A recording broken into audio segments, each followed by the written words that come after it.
عن الشرک والمعاصی کہ متقی اسے کہتے ہیں جو شرک سے بھی بچے اور تمام گناہوں سے بچے۔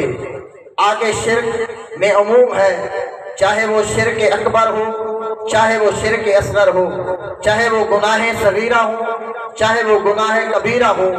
گناہ کبیرہ اور صغیرہ سے بچنا اور شرک اکبر اور اصغر سے بچنا، یہی تقوی اور پرہیزگاری ہے۔ اور اس کے بعد فرمایا کہ تمہاری نسبت نیک لوگوں کے ساتھ ہونی چاہیے، تمہارا تعلق، تمہاری صحبت نیک لوگوں کے ساتھ ہونی چاہیے۔ اس سے قبل یہ جاننا ضروری ہے، ایک تمہید بطور مقدمہ، ایک ہوتی ہے نسبت، ایک ہوتا ہے منسوب اور ایک ہوتا ہے منسوب الیہ۔ نسبت کسے کہتے ہیں؟ علماء فرماتے ہیں ایک چیز کو دوسری چیز کی طرف منسوب کرنا، یا ایک چیز کا دوسری چیز کی طرف منسوب ہونا، اسے نسبت کہتے ہیں۔ اور دوسرا ہے منسوب، جس چیز کی نسبت دوسری چیز کی طرف کی جائے اسے منسوب کہتے ہیں، اور جس چیز کی طرف نسبت کی گئی ہے اسے منسوب الیہ کہتے ہیں۔ اور یہاں پہ ضابطہ اور اصول یہ ہے کہ منسوب کا علم، منسوب کا مقام و مرتبہ منسوب الیہ کے حاصل ہوتا ہے۔ یعنی منسوب کا اگر مرتبہ جاننا ہے پہلے منسوب الیہ کو سمجھنا ہوگا۔ جتنا منسوب الیہ بلند ہوگا، جتنا منسوب الیہ اعلیٰ ہوگا، اتنا درجہ منسوب کا ہوگا۔ اب اس کی مثال یہ ہے کہ ہم جانور ذبح کرتے ہیں، اور جانور کے بارے میں یاد رکھیں تمام ائمہ کرام کا اس بات پہ اتفاق ہے کہ جو معقول اللحم جانور ہوتے ہیں، جن کا گوشت کھانا جائز ہوتا ہے، کہ اس کے چمڑے کو دباغت کے بعد، رنگنے کے بعد استعمال میں لانا جائز ہے۔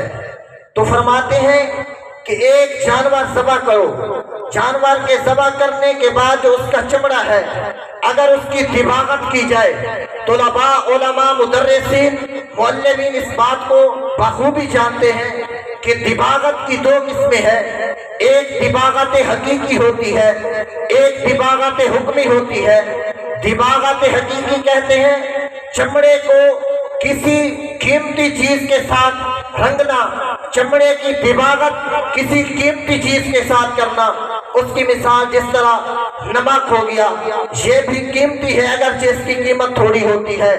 اسی طرح آج جدید دور کے اندر کیمیکلز موجود ہے، یہ بھی قیمتی چیز کے ساتھ اس کی دباغت ہوتی ہے، یہ دباغت حقیقی ہے۔ دوسری ہوتی ہے دباغت حکمی۔ دباغت حکمی اسے کہتے ہیں کہ چمڑے کی دباغت کی جائے لیکن قیمتی چیز کے ساتھ نہ ہو۔ اس کی مثال اس چمڑے کو دھوپ پر خشک کیا جائے، یا اس کی دباغت مٹی کے ساتھ کی جائے، یا اس کی دباغت درختوں کے پتوں کے ساتھ کی جائے، اس لیے کہتے ہیں دباغت حکمی۔ دباغت حقیقی ہو یا دباغت حکمی ہو، اس کے بعد چمڑے کو استعمال میں شرعی طور لانا جائز ہے۔ تو اسی چمڑے کو دیکھتے ہیں، اگر اس چمڑے کا منسوب الیہ اعلیٰ ہوگا تو منسوب کا مقام بھی اعلیٰ ہوگا، اگر منسوب الیہ خسیس ہوگا، منسوب الیہ گھٹیا ہوگا تو منسوب بھی گھٹیا ہوگا۔ اس کی مثال اگر اسی چمڑے کو قرآن پاک کے ساتھ منسوب کر دیں، اگر اسی چمڑے کو قرآن پاک کے ساتھ متصل کر دیں، منسوب الیہ بنے گا قرآن مقدس، منسوب بنے گا وہی چمڑا۔ اب قرآن مقدس اعلیٰ شان والا ہے، اس کا مقام بہت بلند ہے، تو اس چمڑے کا مقام بھی بہت بلند ہوگا۔ اب اسی طرح اگر اس چمڑے کو اگر قرآن پاک کی طرف منسوب نہ کریں، اگر اسی چمڑے کو ہم جوتی سے بنا لیں تو منسوب الیہ جو گھٹیا ہے، خسیس ہے، اس کا کوئی مقام نہیں۔ اسی جوتی کو یہاں پر گھندوی پر بھی پہنا جاتا ہے، ہر عام خاص جگہ پہ پہنا جاتا ہے، تو لہٰذا اس منسوب کا بھی کوئی مقام نہیں ہوگا۔ تو سامعین محترم، ان بزرگان دین، ان اولیاء کرام کا تعلق بالواسطہ نبی علیہ السلام کے ساتھ ہوتا ہے۔ حضور سرکار دو عالم صلی اللہ تعالی وسلم کے ساتھ ہوتا ہے۔ اب حضور علیہ السلام منسوب الیہ ہے تو اللہ والے منسوب، تو حضور کا مقام بلند ہے، حضور کی شان اونچی ہے۔ اللہ نے اپنے محبوب کو بڑا مقام عطا فرمایا، بڑی عزت عطا فرمائی، بڑی رفعت اور بلندی عطا فرمائی۔ تو جو ان کے ساتھ تعلق رکھنے والے ہیں، جو ان کے ساتھ نسبت رکھنے والے ہیں، وہ بھی بلند اور اعلیٰ شان کے مالک ہیں۔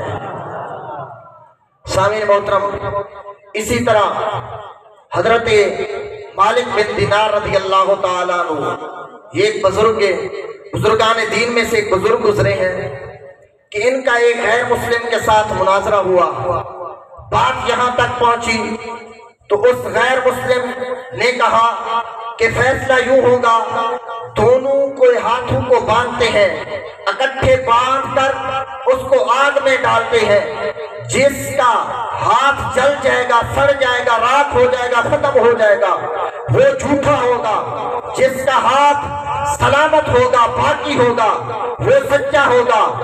یوں اسی طرح عمل کیا گیا، مالک بن دینار کے ساتھ اس غیر مسلم کے ہاتھوں کو باندھا گیا، جب آگ کے اندر ڈالا گیا، حالانکہ آگ کا کام، آگ کا فعل یہ ہے کہ کسی چیز کو جلا دینا، راکھ کر دینا، لیکن جب مالک بن دینار کے ہاتھ کے ساتھ اس غیر مسلم کا ہاتھ تھا، آگ نے کوئی اثر نہیں دکھایا۔ حضرت مالک بن دینار نے رب کی بارگاہ میں عرض کی، یا باری تعالیٰ، معاملہ سمجھ نہیں آ رہا، آگ کا کام ہے جلانا، کسی چیز کو راکھ کر دینا، سمجھ نہیں آ رہی۔ تو رب نے فرمایا، اس کا ہاتھ الگ ڈالو، اپنا ہاتھ الگ ڈالو، پھر پتا چلتا ہے آگ کس طرح اس کو جلاتی ہے، کیونکہ اس کا ہاتھ تیرے ہاتھ کے ساتھ ہے، اس کی ہاتھ کی نسبت تیرے ہاتھ کے ساتھ ہو چکی ہے، اور میری غیرت یہ گوارا نہیں کرتی کہ میرا بندہ ہو، میرا کامل بندہ ہو، اس کے ہاتھ میں کسی غیر کا ہاتھ ہو، ہم اسے جلائیں۔ تو رب نے فرمایا، اس طرح کرو، اس کے ہاتھ کو الگ کرو اور اس کے اپنے ہاتھ کو الگ کرو۔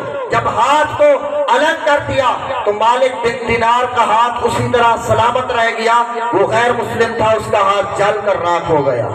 سامعین محترم، اس سے یہ پتہ چلتا ہے کہ جو اپنا ہاتھ کسی کامل بندے کے میں دے دیتا ہے، اپنے ہاتھ کو، تعلق کو کسی ولی کامل کے ساتھ جوڑ لیتا ہے، پھر اللہ تبارک و تعالی اس کے ہاتھ کو ختم نہیں کرتا، راکھ نہیں کرتا، جلاتا نہیں، بلکہ سلامت رکھ دیتا ہے۔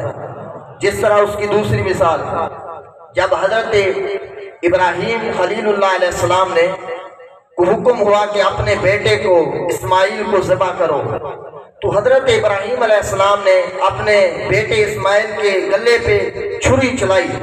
چھری کا کام ہے کسی کو کاٹ دینا، لیکن جب ابراہیم علیہ السلام نے اسماعیل علیہ السلام کے گلے پہ چھری کو چلایا، چھری نے کوئی اثر نہیں دکھایا۔ تو یاد رکھیں، اگر چھری نہ چلے، چھری کسی چیز کو نہ کاٹے، اس میں 3 وجہ ہو سکتی ہے۔ وجہ اول یہ ہو سکتی ہے چھری چلانے والے کے دل میں فطور ہو۔ وجہ ثانی یہ ہو سکتی ہے کہ جس چھری کو چلایا گیا وہ چھری تیز نہ ہو۔ تیسری وجہ یہ ہو سکتی ہے جس چیز پہ چھری کو چلایا گیا ہو وہ چھری سخت ہو، لیکن یہاں پر تینوں چیزیں معدوم مفقود ہیں، کیونکہ چلانے والے اللہ کے نبی ابراہیم ہیں، اللہ کے نبی کی نیت میں کبھی فطور نہیں آ سکتا۔ اور چھری، تم کہو چھری تیز نہیں، بلکہ چھری تیز تھی۔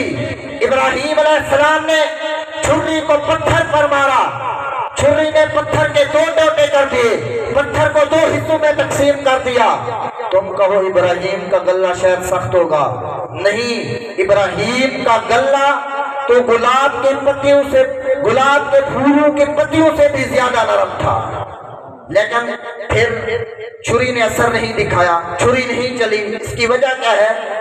علماء لکھتے ہیں کیونکہ ابراہیم علیہ السلام کی پیشانی مقدس کے اندر نور محمدی موجود تھا، نور مصطفیٰ موجود تھا۔ حضرت اسماعیل علیہ السلام کی پیشانی میں نور مصطفیٰ تھا،